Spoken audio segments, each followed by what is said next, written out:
Hey, what's up you guys, Nasim here, and this is my review on the iPhone 11 Pro Max in 2024. Is the camera still good? How does it hold up? Let's find out.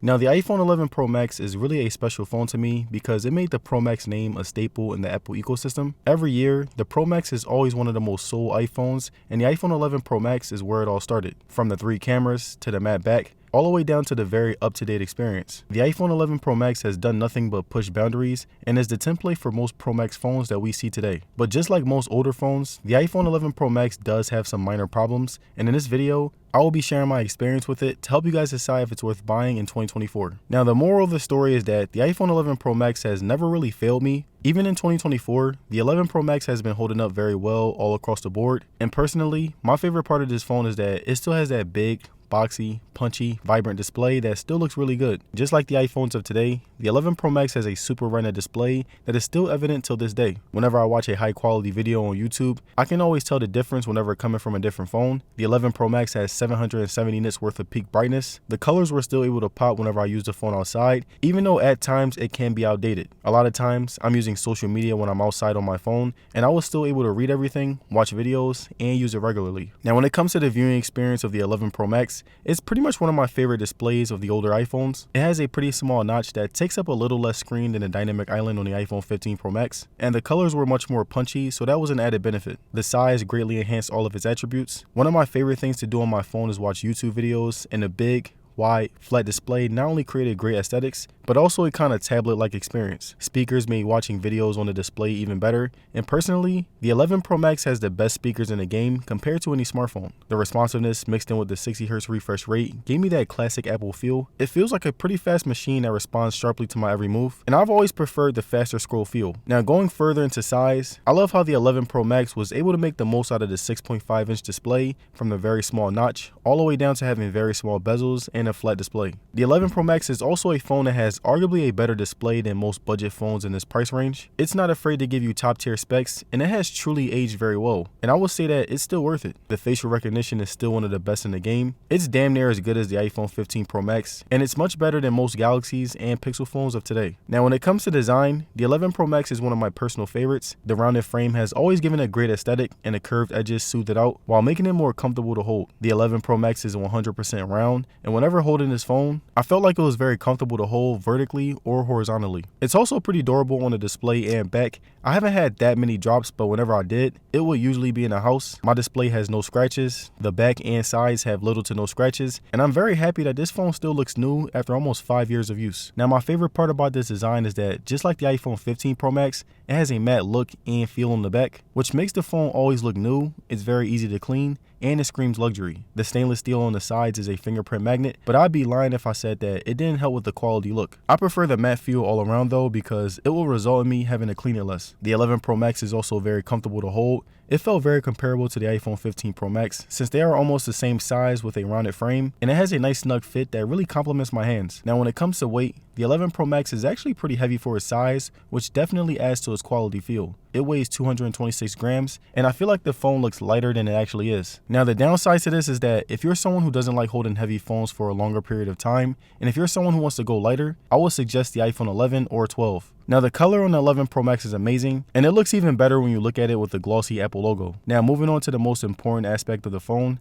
the battery on the 11 Pro Max has been very good and has been treating me very well over the past 5 years. I'm mainly on my phone scrolling through social media, watching YouTube videos, and doing simple things like texting, making phone calls, and replying to emails. And whenever I use this phone, I always end up doing a lot on it, and this is one of my favorite things about the 11 Pro Max. It's still designed for power users. I'm getting over 6 hours of screen time, and it's always lasted me a full day. This also includes playing music while I'm in the gym, and at the end of the day, I still have battery left, which is all you really need in a phone. And now when it comes to charging, I use my 11 Pro Max with my 30-watt charger, and it takes about an hour and a half to get to 100%, and that is honestly one of the best attributes of owning an iPhone 11 Pro Max. It has a good battery life, and it's cheap, so you're getting the best of both worlds. Now, getting more into the insides of the 11 Pro Max, The A13 Bionic chip has been holding up very well, and despite me gaming much less on it than in the past, whenever I do decide to play Asphalt 9, it performs very well. And mind you, when I'm playing heavy games on it, there's no noise, it doesn't get extremely hot after a while of playing, and I felt very comfortable throwing any app at it that I could. On a day-to-day basis, I'm taking pictures, using social media, and watching movies and content on it, so if you are someone who is looking to get the 11 Pro Max, it is very reliable in terms of power. Now moving on to camera, the 11 Pro Max is a phone that not only has given me consistently good pictures,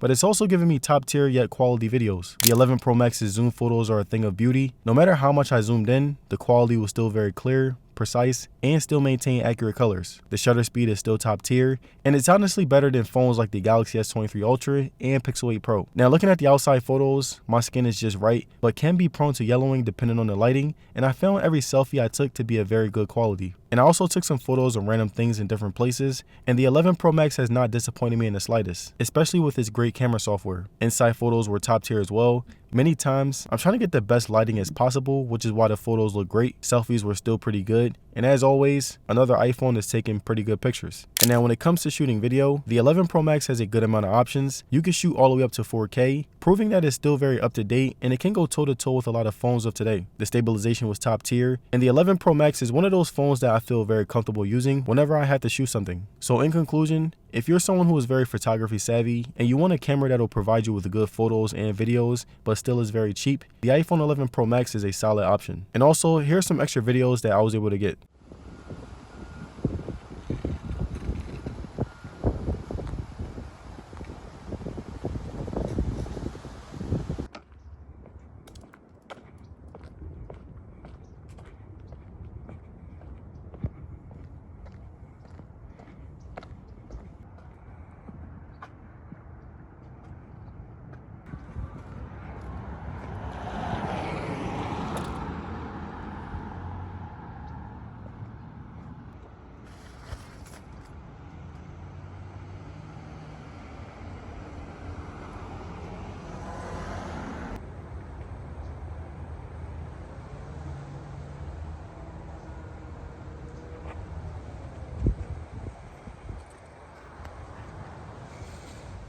And alright you guys, that's my review on the iPhone 11 Pro Max after 5 years. It's a phone that has been holding up extremely well, and I think that it's worth buying in 2024. And let me know down in the comments, do you think that the iPhone 11 Pro Max is one of the best older phones to buy in 2024? Let me know. And if you guys enjoyed the video, don't forget to like, share, and subscribe, and I'm going to see you guys on the next one.